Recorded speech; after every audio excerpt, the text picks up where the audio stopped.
Hi, this is Zibby Owens, and you're listening to the award-winning podcast, Moms Don't Have Time to Read Books. I'm also the host of Moms Don't Have Time to Lose Weight, and I'm the editor of the anthology, which you should run out and buy, called Moms Don't Have Time to, a Quarantine Anthology. All proceeds of that book go to COVID-19 vaccine research. And I'm the editor-in-chief of Moms Don't Have Time to Write, a new publication on Medium, and we're accepting submissions, so please send your personal essays there.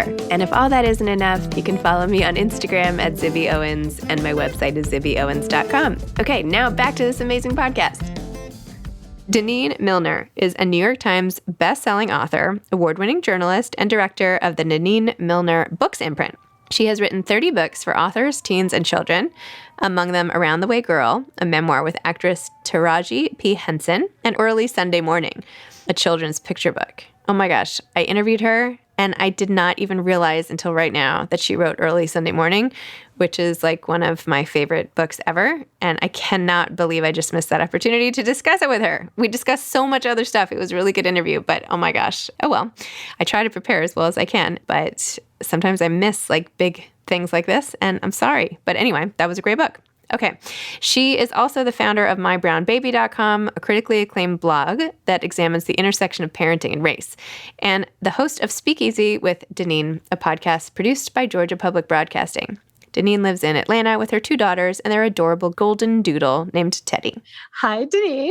Okay, so let's talk about this amazing new imprint that you have from Simon Schuster for young readers with all these beautiful books, which my kids and I loved, by the way, especially this one. This was our favorite. Also, this was great. Loved the colors, but this was so sweet and like poignant and awesome. And of course, you have other books too. Tell me about starting it. Tell me about everything.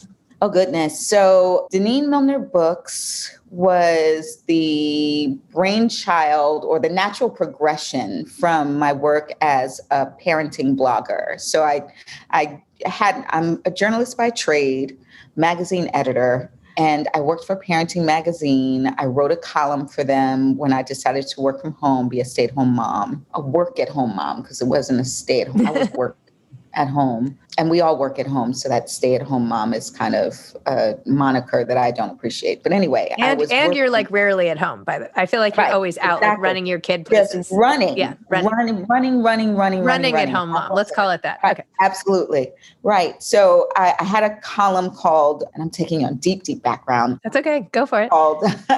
Called Ask Denene. And basically, it was a column where people asked me questions, and I gave them answers on the ethics and etiquette of raising children, making friends, being a mom, being in a relationship, and such.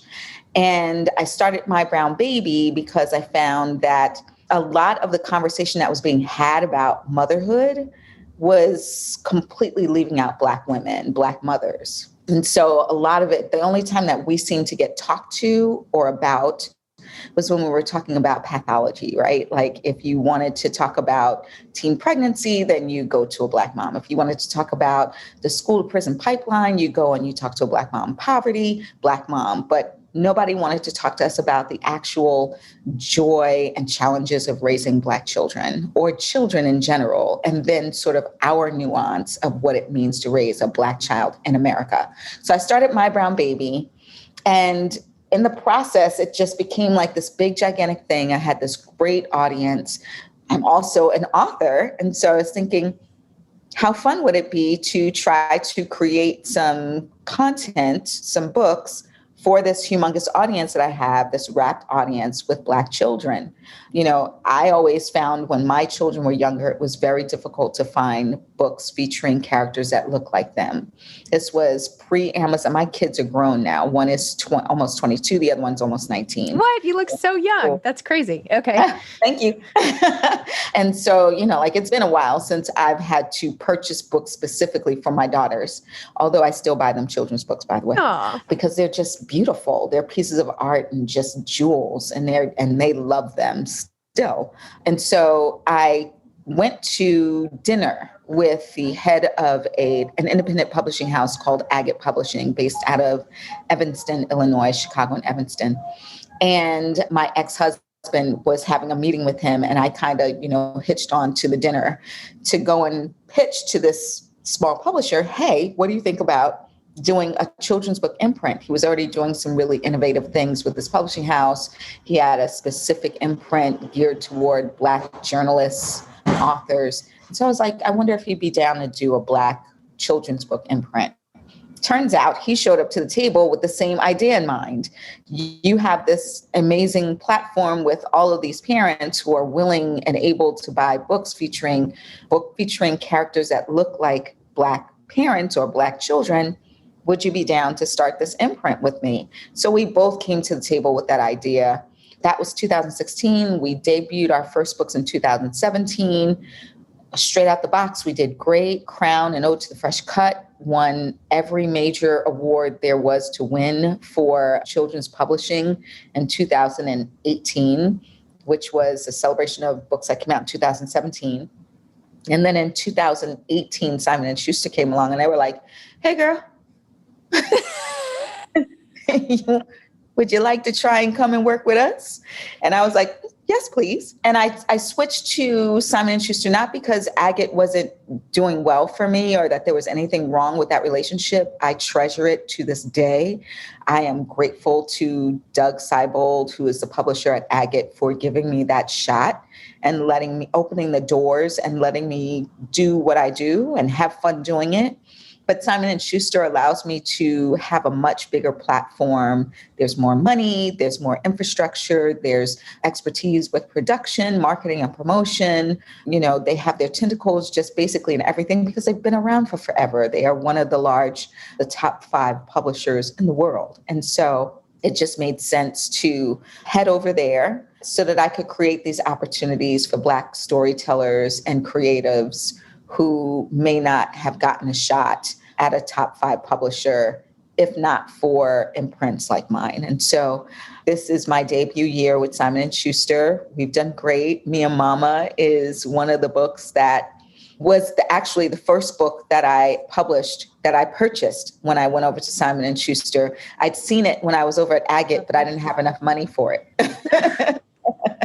And so when I went to Simon & Schuster and I had a little bit more money, I went back to Cosby Cabrera's agent and was like, so I'm at Simon & Schuster. What's up? Is that book still available? And she was like, yes, it is actually. And I was shocked because, hello, do you see this? Do you see this? So gorgeous. I know. It's just like, I just wanted to show some of the pages. Right. I mean, it's so simple, but so beautiful. It looks like, you know, this broken cup on this heavy brushstroke blue. I'm trying to do a verbal interpretation of this artwork for people listening, but I'm not so good at that. I mean, it's so cute. Like, oh my gosh, it's just so artistic. Right. And Cosby. Like I would frame this and put it on my kitchen wall. Thank you. I'm trying to decide. Actually, this looks a lot like my kitchen. Isn't it gorgeous? I'm going to send you a picture of my kitchen after. This has like the same blue backsplash and everything. And I have this pot. Crazy. Oh, wow. Yeah. Okay. Oh, anyway. wow. All right. In the blue. Anyway. Yeah. So, when she wrote that book, she came to me. It was initially a board book, and it was just sort of comparing mommy's things to daughter's things. When she came to Simon & Schuster, she was like, yes, it's still available. And I've changed it a bit. I've turned it into a day in a life of this sort of day between mommy and daughter that incorporates sort of the things that our children do when they spend time with us. It's like, oh, your ear is this big and my ear is this big. Your nose is this big and my nose is this big. My eye is blue, your eyes is brown. My shoe is purple, yours is tall and has a heel. Like that's what kids do when they spend time with the people that they love. They want to connect with them. And the way that they do it is to compare, right? And to say, I honor you and I respect you and I look up to you. And so I want to see what it is that I can connect with you on. And so she turned it into this, this slice of life between this mom and daughter. And what I love about the story is that it just is. That's, like those are the days that I still have with my daughters. There'll still be times when my 21-year-old comes home and we'll just spend the day together. And it's, a very ordinary day that turns out to be extraordinary because it was ordinary, because we spent time just sort of in each other's space, connecting heart and passion and love and togetherness. in something as simple as cooking a meal together or watching a movie or sitting and reading books to one another or just being quiet and still and in the same place. So I love that. And I think that Cosby did a great job bringing that magic together. I agree. That makes me sort of almost sad for like time. Do you know what I mean? Like, I just wish I had that time to sit Absolutely. and do nothing. Like, where's the picture here of like the mom totally stressed running around like on her phone and sitting at her desk like me all day? Like, there's no happy, like no one's laughing in a picture like that. No, that's not in here. Where is that picture? Get in the bed. Get in the bed, turn the light Where off. is the mom like crying on the bathroom floor? I don't see her either. Like, what? No, I have a different children's book narrative for myself. Oh my gosh. When I cover my face like this, it's not because I'm happy. Oh my goodness. Yeah. I love that book. I just love it. Yeah. I mean, yeah, Beautiful. it's like quality time encapsulated. So are you like, I've always been really interested in starting an imprint. I like still have this sort of dream that I'm going to start my own imprint for like women memoirists or something. I almost did it recently, but like, what is it actually like? Like, cause I feel like I would be so emotionally invested in the books that it would like take over my own life and like everything else I was doing. Like, I feel like I would almost feel more responsible for their books than I would a book of my own. Absolutely. And that's that is a very accurate assessment. And there are times when I have to talk myself into, like you just have to pull back just a little bit, divest a little bit, because, like I run an imprint, but I'm still an author. Yeah. I'm still a working author and a working journalist. And so the imprint is a passion. I don't make a whole lot of money, running this imprint, but my bread and butter and tuition is paid by my writing. And so I have to remind myself of that, like there is a whole infrastructure of people who are very, very good at their jobs and, enjoy doing them and don't need me to have my hand in every single solitary thing that has to happen in order for this book to be birthed, right? So I look at myself as the doula. Mm. And when I look at myself as the doula, and it's like, you are doing the work.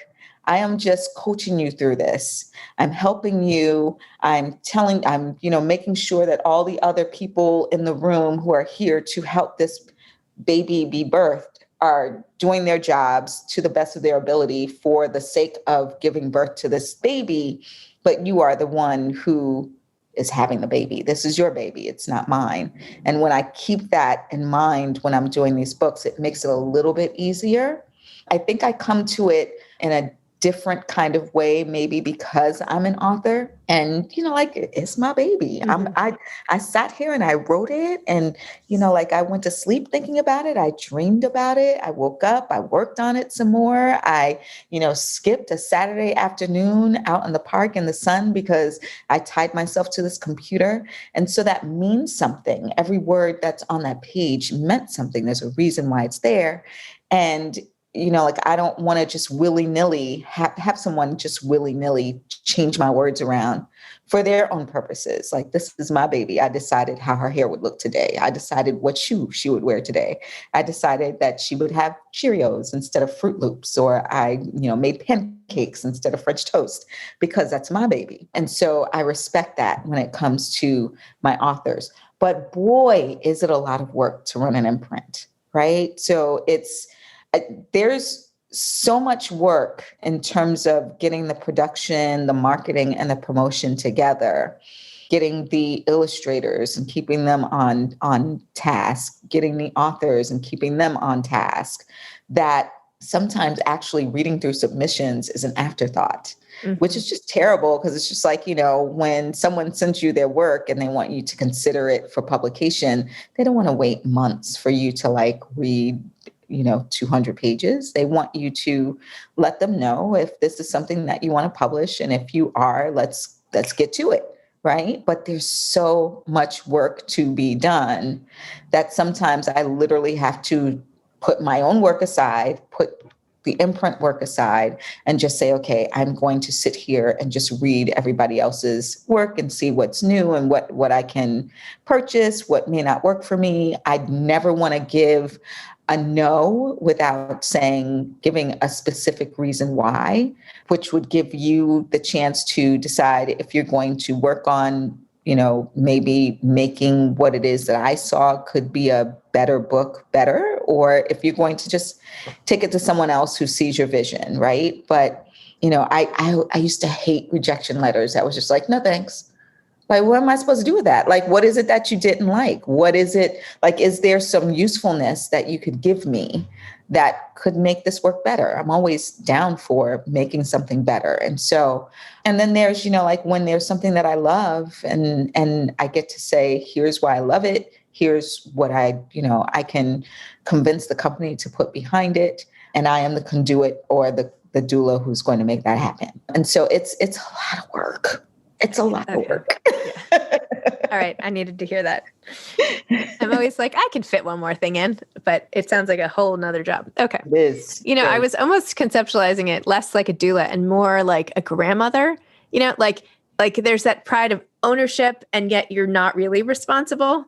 Like you can't really be in charge, but you have the right to kind of hover. Right. But like, but grandma can walk away. Or maybe this is just my relationship with my mother coming. Grandmothers can be gully. Like, all right, girl, I'm finished. Just take your baby back. I'm done.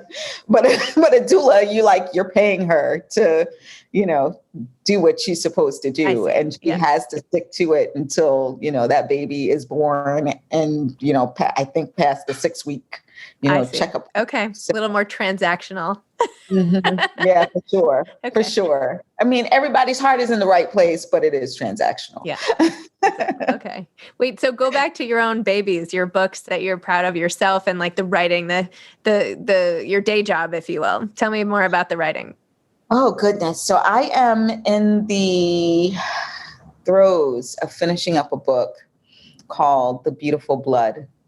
And it is an epic story about three Black women in America, one who gives birth to a baby and has that baby taken away from her in like the 1960s South, she's born in the 1940s. So you see her life in the 40s and 50s, and then sort of what happens to her baby in the 60s.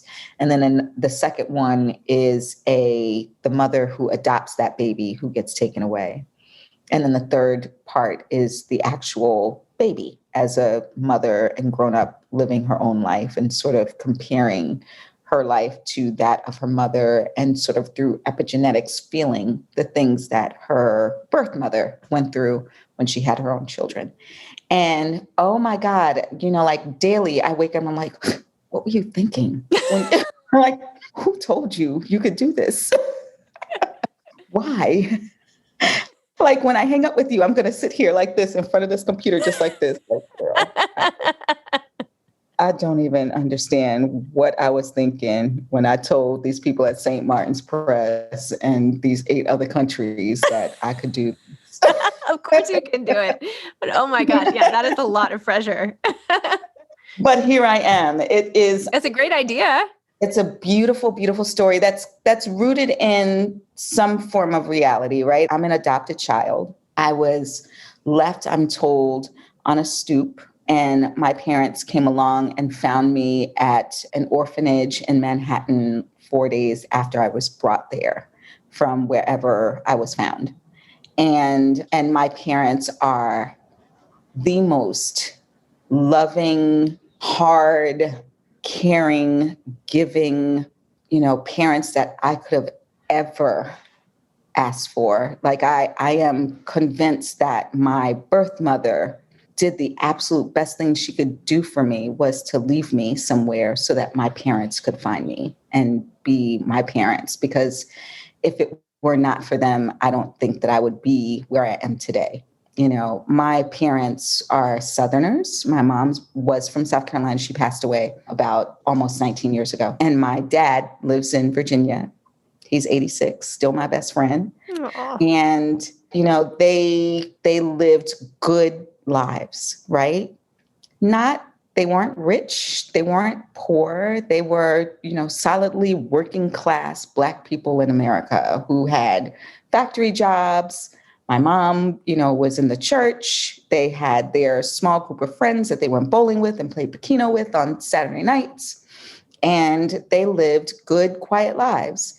And I want to honor in this book my mother in particular, because I feel like, she's in I wrote an essay for the New York Times that's coming out this Sunday. And in it, I say my mom was of a generation that was in the crook between the civil rights movement and feminism and the feminist movement. And Black women, tend to get sort of lost between the two movements. Like feminists of the time tended to fight primarily for white women. And then with the civil rights movement, you fought for Black people, but by Black people, we meant Black men, right? And so where do Black women fall in that? And I felt like my mom lived this beautiful life, but she also lived a very invisible life that never gets talked about in any kind of grand way. Like, who was she? Who were her friends? How did they, deal with being treated not as an equal to their men and having these expectations of sort of this Ozzie and Harriet kind of, you have dinner on the table, you are responsible for the kids, you're responsible for the house. But you also, because your husband is Black and doesn't make a whole lot of money because of circumstances of Black people in America, you have to work too, right? So you're working full time, probably not making as much money as the men surrounding you or the white women surrounding you. And, going through all kinds of different kinds of racist things happening to you. At the same time, you have to go back home and sort of deal with what it means to be a woman in a household with a man who has expectations of you that are very old school. I am man, I take out the garbage and mow the lawn, and then you do everything else kind of thing. Who are those women? And I wanted to honor my mom in that kind of way by actually exploring that on the page, and then exploring, who my birth mother may have been and how she may have gotten to that point where she had to either have her baby taken away or give her baby away in order to see a better life for her, or what it felt like to have your baby taken away. And then what it's like to be the person who is the recipient of sort of the trauma that comes from both of those things, right? The trauma of being left, right? Because anybody who is adopted can tell you that there's not a day that goes by that you don't think of your birth parents, whether they've been in your life or not, whether you had a great experience with your adoptive parents or not. There is something inside of you, inside of your DNA, in your heart, in your gut, and your sinew that is forever connected by blood, by that beautiful blood that runs through your veins. And so I wanted to explore what that means to have that blood running through me and honor that, but also honor the woman who taught me how to be. And so that's what this book, and I don't know if it's going to read anywhere like what I had intended, what you just heard coming out of my mouth. But I'm trying. I am trying. Well, first of all, you're an amazing storyteller. I could just sit here with my chin in my hands all day, just listening to you tell these tales. You're a gifted storyteller. I am sure that is on the page as well. All you have to do is just say that and put it down there. But wow, what a wild story. Did you ever try to find your birth parents? No, I have no never. Desire. Oh my gosh. No desire. No. My parents are everything to me, and that's that. It's funny. Do you watch the show This Is Us? I've seen it. I don't watch it. All right. But I know what you mean. I have watched it enough. Once or twice. Right. Okay. So there's a character on there, Randall, who is one of the triplets, right? But he's not really there. He's a baby that they picked up the day that they had these two other babies, and the third baby passed away. So they grabbed this baby who had been left at the fire station and bring him home. I have not watched it enough to know that. So I guess never mind. But anyway, go ahead. So Randall is Black. Okay. The family is white.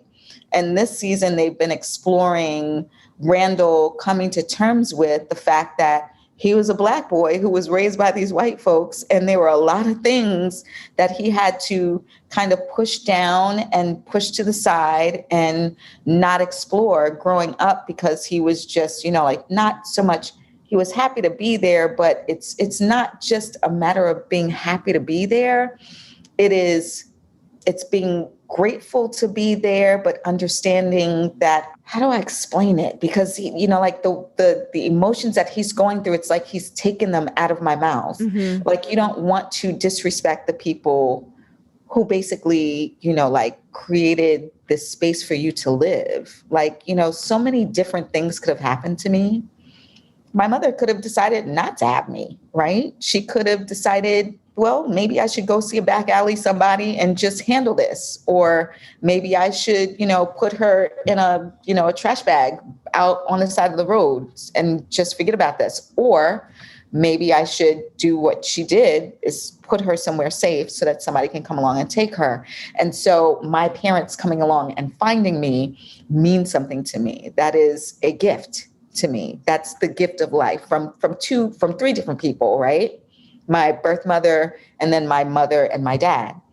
But I don't want to ever have my parents question my loyalty to them and my loyalty to our family that they graciously brought me into and created for me. And, like, my dad is of the mindset, like, you're my daughter and that's all there is to it. And that's the way that I live. You're my dad and that's all there is to it. And so I don't have any desire to do that. Yeah. I'm not trying to pressure you, Oh, no. I mean, this is kidding. a question. No, I'm sure you get this question a lot. I know. Yeah, oh my gosh. Every time I say, I'm adopted, the first thing that someone asks me. I'm sorry. I'm so like, no, it's not bothersome to me at all to be asked the question. I always, I like to explain it. And my journey is different from, the next person's. Mm-hmm. There are people who go out there and they actually, no matter what anybody has to say about it, they're going to go and find their birth parents. And sometimes that story works out great. And sometimes it's really ugly. I have no, horse in that race. I'm nowhere in the stadium. So maybe there's, though, some deeper reason why this is your first book. Just saying, maybe. There is. Going to just put that out there as your armchair psychologist of the afternoon. Whatever that means to you. Right. There is another book that I published in the first season at the same time as Me and Mama. It came out a little bit earlier, called Just Like a Mama. And it's by this incredible writer and librarian out of Memphis named Alice Faye Duncan, who wrote a piece about a little girl being raised by a mom who is not her birth mom. Right, just like a mama. And the whole book is about, like, how this little girl misses her birth mom, her birth parents, but she learns how to really appreciate and love this woman who's raising her just like a mama. No, I did read that too. Yeah, I did. It's just been a little while. Yes, I remember. There was something with a tablecloth, right? Weren't they sitting in yeah, okay. Yes. It's like, eat your peas, Caroline. So it's, that book, I think, resonates with me even more than Me and Mama. When I think of Me and Mama, I think of me and my daughters. Yeah. But when I think of Just Like a Mama, I think about my mom and dad, and just sort of like this kinship that we have that is not rooted in blood, but is absolutely rooted in heart. I love that. That's beautiful. Okay. Last question for you, because I feel like I could sit here and listen to you all day. So I have to tear myself away from this conversation. But do you have any advice for aspiring authors? Oh, goodness. Sure. I'm a fount of advice for aspiring authors. And are you talking about authors like children's book authors, or are you talking about authors in general, or just authors in general? However you choose to do it. Authors in general. Yeah. My biggest advice, my best advice to authors is two things. Write every day, no matter what, no matter if you're on deadline, no matter if you have a project that you are starting or completing, write every day. I have a friend named Karen Good Marable. We spend a lot of time. She's a writer, one of my favorite writers. When I was a young journalist at the Daily News and then became an editor at Honey Magazine and Parenting Magazine. Karen used to write for like Vibe and Essence and all of these great magazines. And I would literally tear her articles out of the magazine and hang them up like posters. Like, she has such a beautiful, beautiful writing voice that echoes her everyday voice. She's from, I think Southern people have just like this really beautiful way of using language and telling stories. And she is from Prairie View, Texas. And though she doesn't have an accent, she has very much that sort of storytelling cadence, and it comes out in her writing. And I just adore her. And she moved here a few years ago. And so we are constantly communicating with one another when it comes to writing. And she had read something somewhere that suggested that in order to get yourself sort of primed to write, that you sit down every day and just like take a journal and write 4 pages. Just write 4 pages, free write. You don't have to sit down and say, today I'm going to write about flowers. You just sit down and you let your hand write. And she said, by the time your hand gets to the 4th page, the truth has no other choice but to come out. And I'm like, we try it. And so I tried it. And sure enough, whenever I'm sort of at a loss for how to start a chapter or what a character should be thinking or how they're going to respond to something that I put on the page, sitting there and writing for nonstop, hand on a page, not typing, handwritten on a page. Oh my goodness, the things that come out on that page that somehow always have some kind of relevancy to what it is that I think I want to communicate on a page. So write every day, whether it's working on a project or working on an idea or coming up with an idea, just sit down and let your hand touch that page. And then the second thing is read. Like, game recognizes game. So you got to read. You have to pick up these books and just, like, I'm sitting here, I had a couple of meetings earlier, so I haven't written today. So I'm going to write as soon as we hang up. And I picked up this, You Are Your Best Thing. I can't wait to read that book. Yeah. And I was reading Jason Reynolds, his first story. And yeah, I'm like, okay, yeah, what I do is not right. And I need to step my game up. But I feel like, I want to throw this computer across the room and never look at it again, and maybe go, pack groceries at Kroger, because that's all I'm worthy of right now. I should not be a writer. But, when you read other people's work, you see storytelling, you hear cadence, you see how to form a beginning, a middle, and an end. You see how to color a sentence. You see how to put together ideas and processes, and you come away from it a stronger writer when you look at somebody else's work and read it and really glom into it, and then you go and put your hand on the page. So it's write every day and it's read every day, period. Amazing.